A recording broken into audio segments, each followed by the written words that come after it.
மறைந்த மகளின் நினைவாக அரசு பள்ளிக்கு 7 கோடி ரூபாய் மதிப்பிலான நிலத்தை தானமளித்த கொடிக்குளத்தைச் சேர்ந்த பூரணம்மாள் தந்தி டிவிக்கு அளித்த பேட்டியை தற்போது பார்க்கலாம். முதலமைச்சருடைய பையன் சந்திச்சாங்க.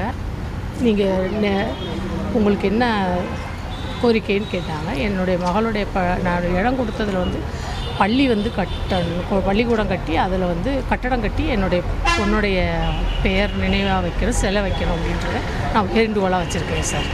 குடும்பத்தார் யாருமே எதுவுமே சொல்ல கிடையாது.